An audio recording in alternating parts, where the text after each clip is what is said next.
Assalamualaikum warahmatullahi wabarakatuh. Bagaimana kabarnya anak-anak? Semoga tetap dalam keadaan sehat dan selalu semangat untuk belajar. Di video kali ini kita akan belajar Al-Quran Hadis kelas 5, materi hadis menyayangi anak yatim. Sebelum kita mulai belajarnya, siapkan alat tulis kalian dan kita mulai dengan membaca bismillah. Bismillahirrahmanirrahim. Langsung saja kita mulai belajarnya. Jangan lupa disimak videonya sampai habis. Sebelum mulai belajar, kita perlu mengetahui tujuan pembelajaran hari ini.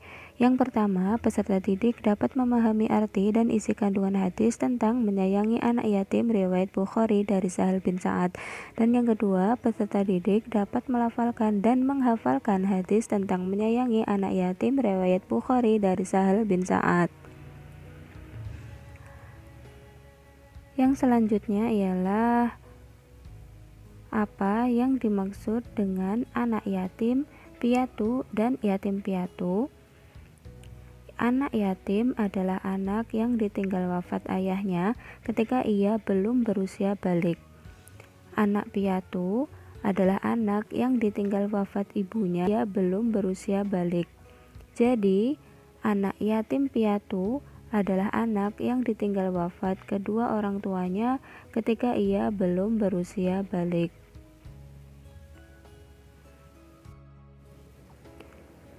Berikut ini adalah lafal hadis tentang menyayangi anak yatim. Mari kita baca bersama-sama. Bismillahirrahmanirrahim.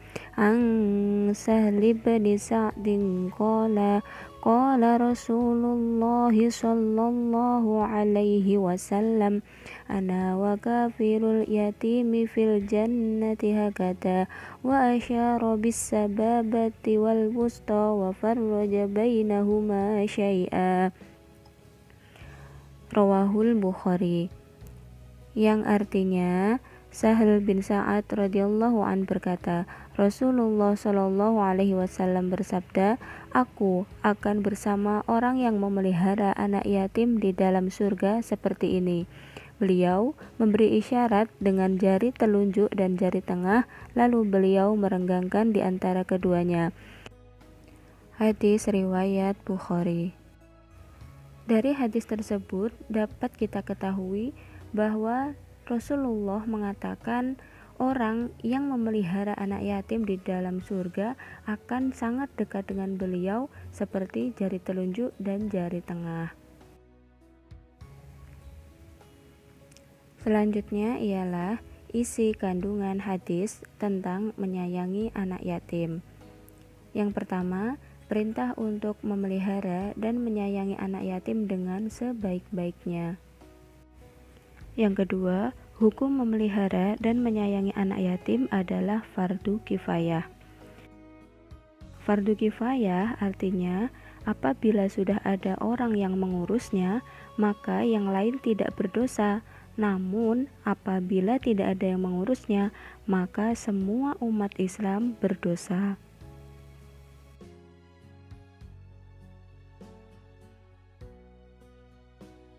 Selanjutnya ialah cara memelihara dan menyayangi anak yatim. Ada banyak cara bagaimana memelihara dan menyayangi anak yatim. Seperti yang pertama, memberi makan dan minum. Yang kedua, memberi pakaian. Jika kita punya pakaian baru maupun pakaian lama yang masih bagus, bisa kita berikan kepada anak yatim di sekitar kita maupun di panti asuhan. Yang ketiga, memberi biaya pendidikan. Biaya pendidikan ini bisa berupa pendidikan formal seperti di sekolahan maupun pendidikan informal seperti di pesantren maupun di tempat mereka mengaji.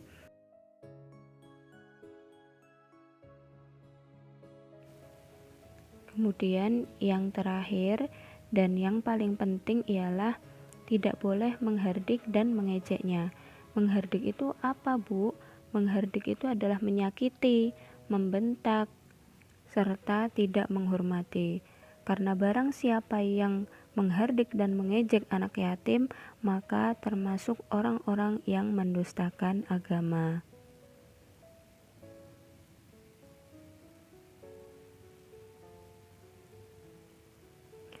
Dari materi hari ini dapat kita ambil kesimpulan bahwa memelihara dan menyayangi anak yatim bukanlah hal yang mudah dan ringan. Maka orang-orang yang dapat memelihara dan menyayangi anak yatim merupakan orang utama di sisi Allah. Mereka yang mau merawat anak yatim akan dimasukkan ke surga dan jaraknya dengan Nabi Muhammad SAW sangat dekat bagaikan jari telunjuk dan jari tengah.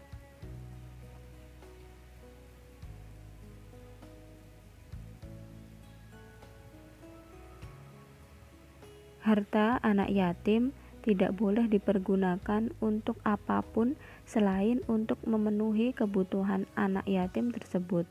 Karena barang siapa yang menyalahgunakan harta anak yatim, niscaya orang tersebut telah berbuat dolim dan Allah akan memberi siksa yang pedih kelak di akhirat. Berikut adalah kesimpulan dan akhir dari materi hari ini. Alhamdulillahirobbilalamin. Selesai sudah kita belajar hari ini tentang hadis menyayangi anak yatim. Semoga ilmu bermanfaat dan juga dapat dipahami dengan baik. Demikian, wabillahi taufiq wal hidayah. Wassalamualaikum warahmatullahi wabarakatuh.